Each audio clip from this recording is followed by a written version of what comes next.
আমি স্যান্ডউইচ হয়েছি। একদিকে হিন্দু ভোটের বিভাজন, অন্যদিকে মুসলিম ভোটের বিভাজন। আমি হিন্দু হতে পারিনি, মুসলিমও হতে পারিনি। ভোটে হেরে অধীরের গলায় আক্ষেপের সুর। তিনি স্বয়ং বলছেন যে তিনি হেরে গেছেন আর স্যান্ডউইচও হয়ে গেছেন। বহরমপুর কেন্দ্রে অধীরকে প্রায় ৮৫,০০০ ভোটে হারিয়েছেন জাতীয় দলের প্রাক্তন ক্রিকেটার তৃণমূল প্রার্থী পাঠান, ইউসুফ পাঠান। পরাজয়ের পর অধীর বলেন, বাংলার রাজনীতি ক্রমশ ধর্মনিরপেক্ষ রাজনীতির জন্য বিপজ্জনক হয়ে উঠছে। উদার ও ধর্মনিরপেক্ষ শক্তি যারা আছে তাদের জন্য নির্বাচন কঠিন হচ্ছে। তিনি আরও বলেন, ভোট ঠিকঠাক হয়েছিল, আমাদের চেষ্টার কোনো ত্রুটি ছিল না। পরপর 5 বার জিতেছিলাম। মানুষের দোয়া আশীর্বাদের ত্রুটি ছিল না।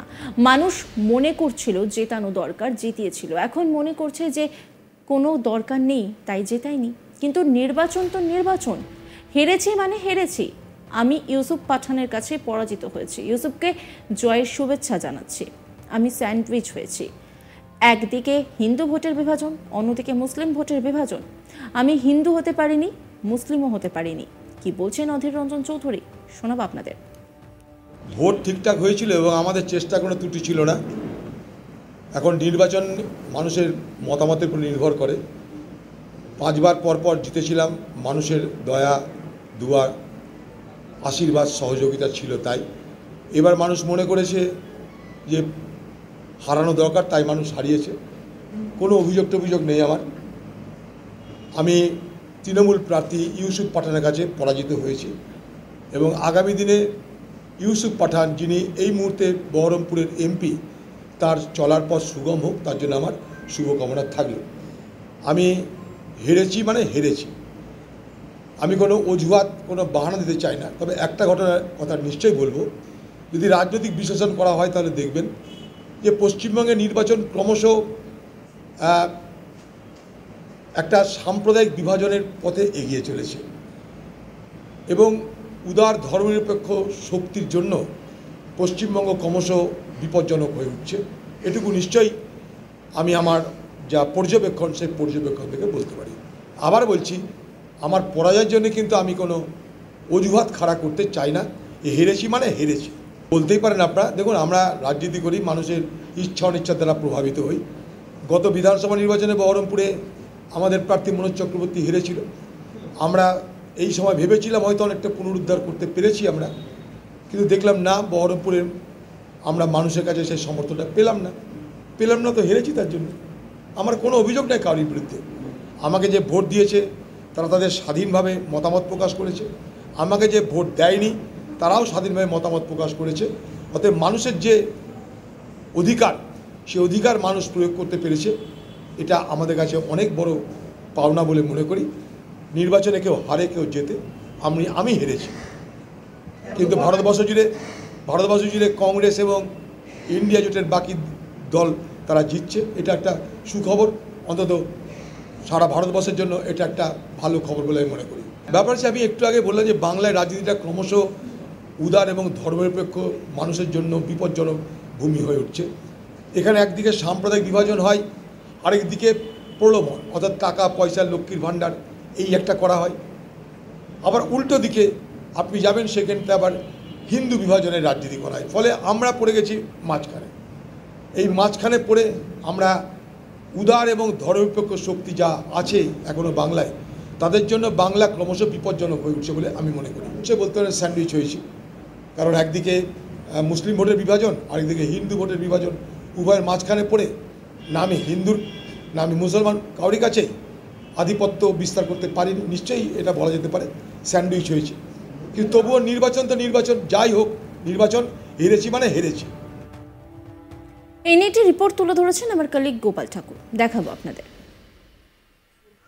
নবাবের জেলায় সবুজ ঝড়, আর এই সবুজ ঝড়ে ধরাশায়ী বিরোধীরা।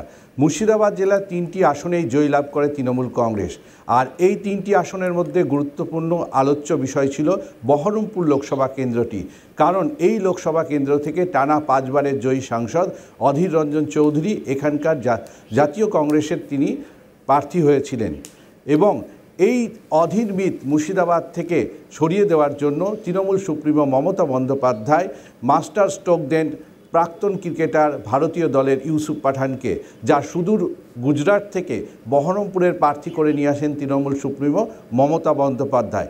এবং শেষ পর্যন্ত এই মমতা বন্দ্যোপাধ্যায়ের চ্যালেঞ্জ এবং সেটাকে রাখতে সক্ষম হন প্রাক্তন ক্রিকেটার তথা স্টার ক্রিকেটার ইউসুফ পাঠান।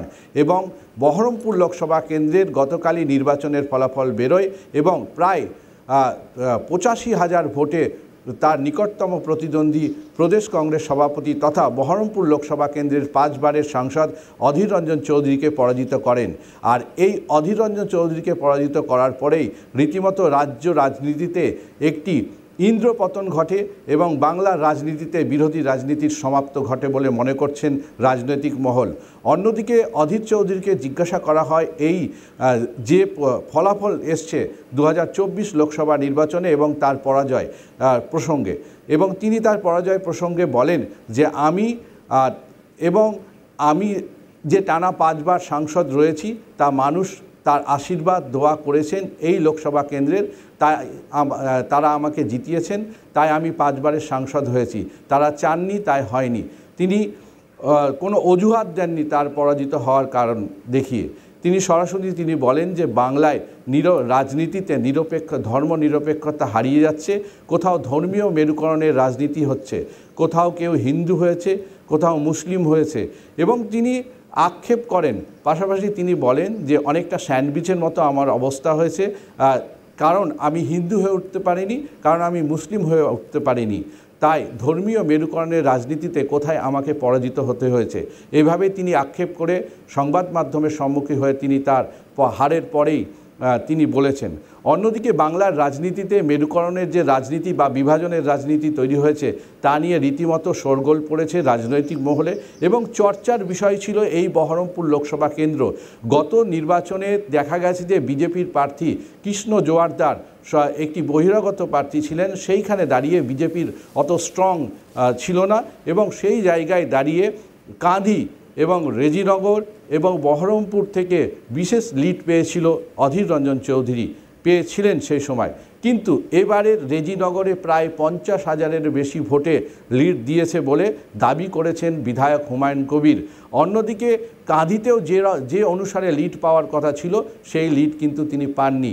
তাই স্বাভাবিকভাবেই বহরমপুর লোকসভা কেন্দ্রের যে 7টি বিধানসভা রয়েছে তার অনেকটাই সাংগঠনিক দিক দিয়ে তৃণমূল কংগ্রেস শক্তিশালী ছিল এবং তা ভোট করাতে সক্ষম হয়েছে।